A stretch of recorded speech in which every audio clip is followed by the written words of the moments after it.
Hello and welcome to the Sounds and Symbols mini video series called The Road to Literacy. My name is Maria Kay and I'm here to share with you a wealth of activities to help your children to gain foundational early literacy skills. The first in the series is about language and the all-important skill of listening. This mini series of 20 videos offers activity ideas to help to promote the foundational skills required for literacy success. You will find this introduction at the beginning of each session to remind you of the skills you are helping your child to gain and to explain how these contribute to literacy success.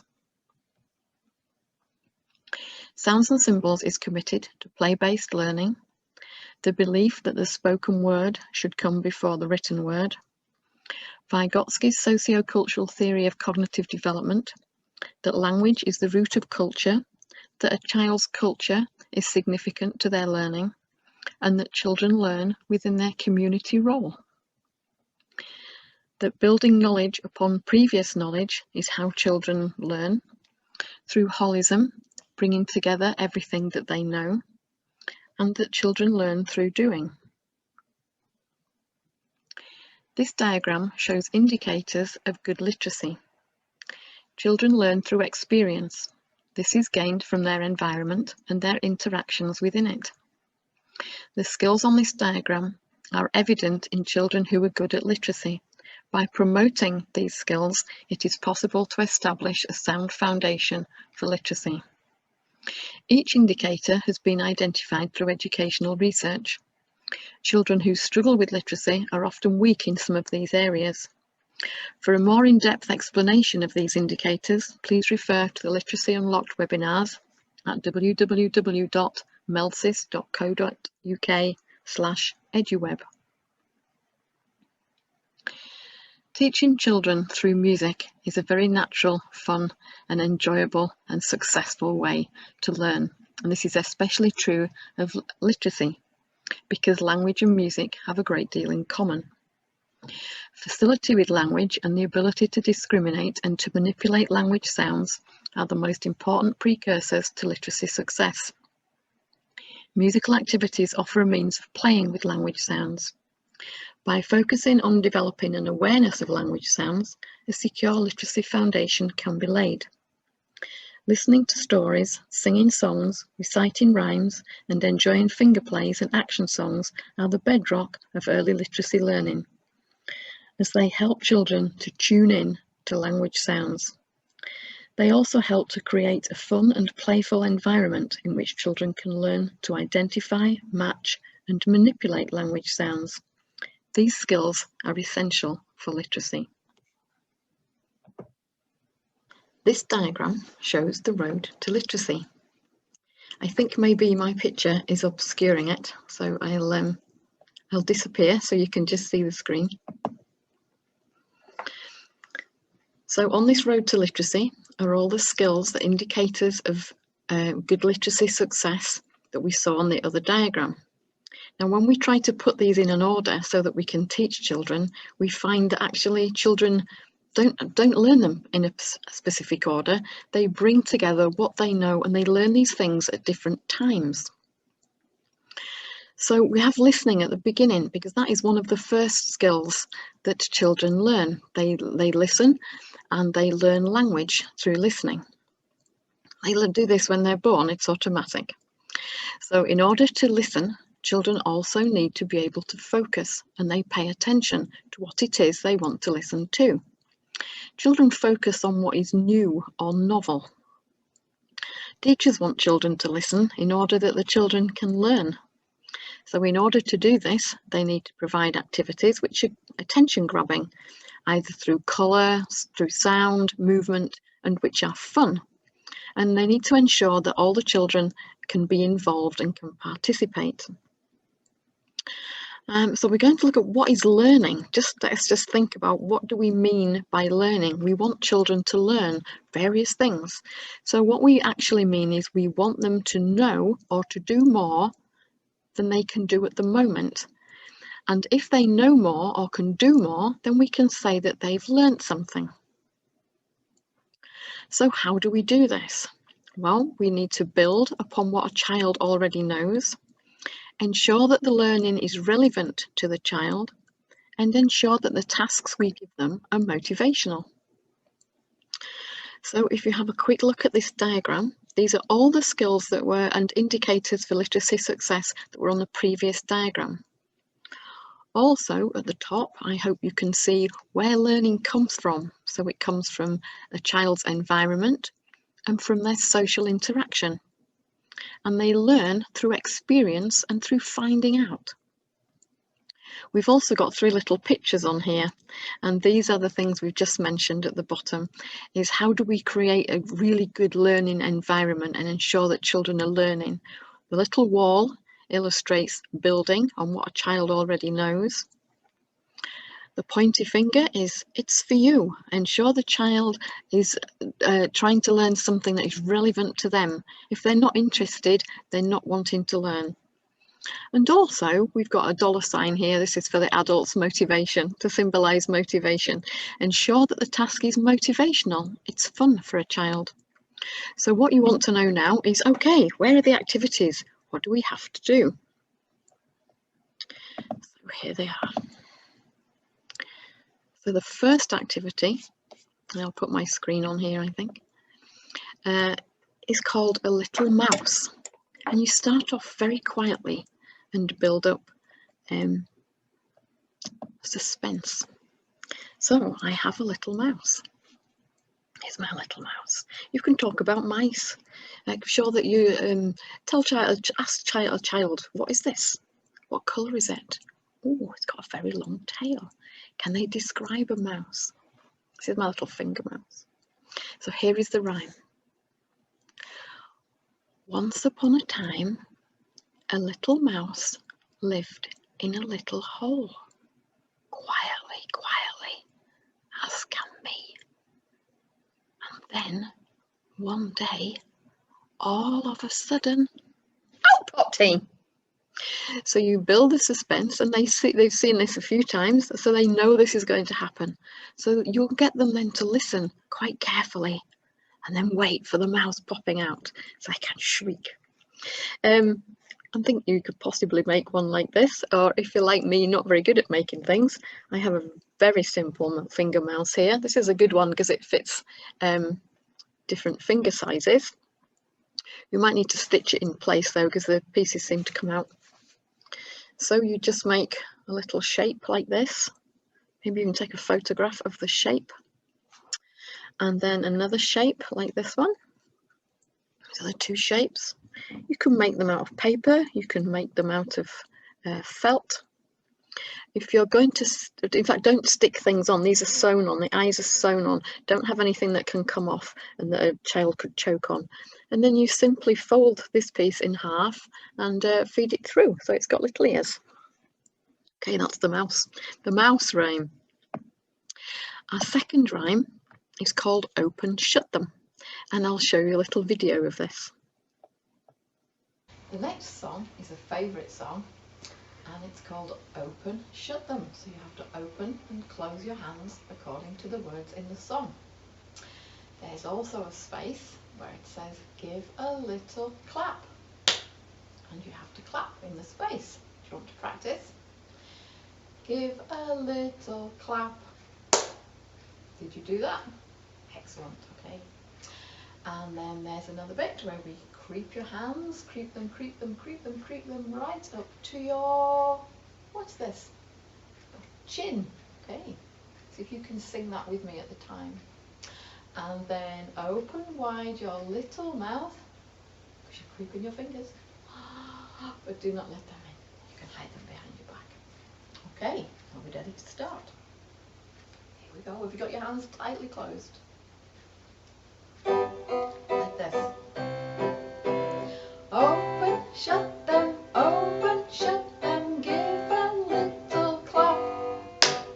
Open, shut them, lay them on your lap. Ready to creep them?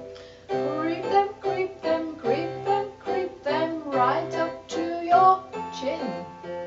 Open wide your little mouth, but do not let them in. Okay, should we do that one again? Go. Are you ready with your hands? Yes. Open, shut them, give a little clap.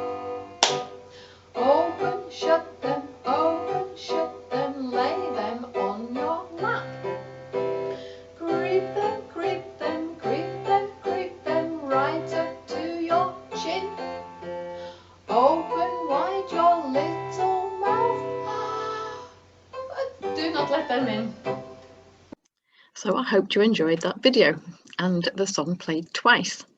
The song was to recorded music. Now I've got a little arrow here saying music or no music. There are advantages for playing music along, singing along to music, and there are advantages for not using music. If you use music, then you have to listen carefully to the introduction and think about when to join in and when to start, so that improves listening skills. If you don't use music, it means that you can stop and explain. Maybe the first time you learn a little song, it's best just to learn the words first without the music. Also in that rhyme, you will have seen that you have to wait to do the clap. So children have to listen carefully and they have to clap at the right time. So it's give a little clap. So timing is another skill that children bring to literacy. Another one we've got is matching shakers. So you can make shakers with bottles and cover them so you can't see the insides. So I have two shakers here. I'm going to make the sounds. And what you can do is shape things behind a screen so children can't see and ask, are these the same or different? Are they the same or different? So they're having to listen carefully to the sounds. What about these two? Same or different? So the first two were different, the second two were the same. If you've got things, these are items in bottles, but you can see what's in them. If you have dark coloured bottles, then you can get children to match sets of shakers just by sound. That's quite a good exercise for listening. Also, we've got things like name the sound. So if you've got instruments in your setting or at home, then teach children about the instruments. So for example, the fact this is a triangle, and it's a triangle shape, and it's made of metal. And if you hold the triangle like this and hit with the beater, this is a beater, find the sound is quite harsh. If you let the triangle hang, you will find that the metal vibrates and makes a much better sound, and the sound lasts for a lot longer time. So what about another sound like this one? Does that sound as though it's made of metal? No. So you can talk about sounds and different instruments. This instrument here is called an octochime because it's got 8 pieces. It's quite good fun to play. So you can play different instruments and say, what was this? Can you remember the name of the instrument? So we've got triangle, octochime. Or you might ask them, play a sound, and what is this made of? The third one I've got, because to start off with, make sure your instrument sounds are all very different so that children get used to listening to the differences in the sounds. And then, of course, you can make them more similar. Make it a little bit harder as they get older. Different sound again because it's a shaker. This is a tambourine. So learning the names of these instruments can be quite challenging for young children. If the tambourine doesn't have bells in, it's called a timbre. It's a type of drum.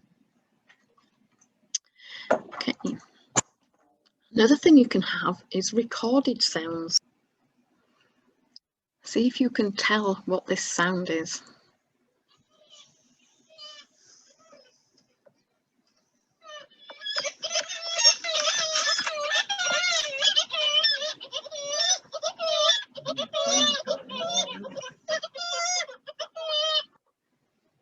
Do you have any idea what that was? It was seagulls. So you can record anything within the child's environment that they're used to hearing, maybe a washing machine, a door. I'll play you a couple more. Here is another one.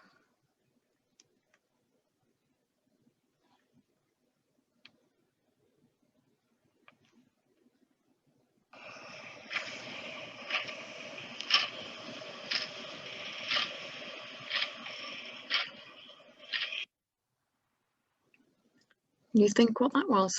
It's an indoor sound. It was a clock. Okay, I'll have a look for another one. Here is the third one.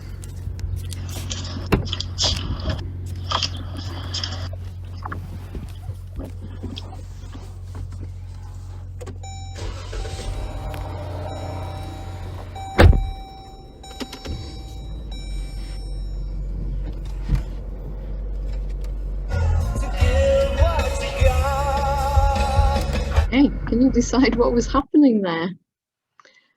It was getting into a car, starting the engine, and the radio playing. So any sounds that are within in your setting that children might recognise, it's quite a fun game, and they have to tune in and listen quite carefully. One place that I worked, there was a man who worked there, and the children just loved his motorbike. So we recorded the motorbike, and it took them a little while for them to think. And then they realised it was a motorbike, and we said, "Whose motorbike is it? Whose motorbike do you think that is?" Then they were very excited.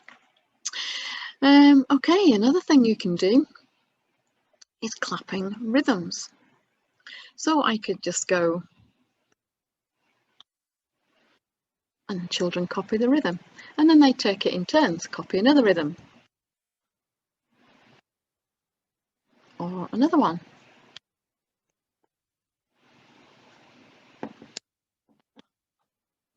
And the more claps you do, the more careful they need to listen, and whether there's a gap between the sounds, whether there's silence in the middle. Another one is a clap and clap and clap together. It's a little song, and it goes like this. Clap and clap and clap together. Clap and clap and clap and stop. Then you can maybe have a shaker.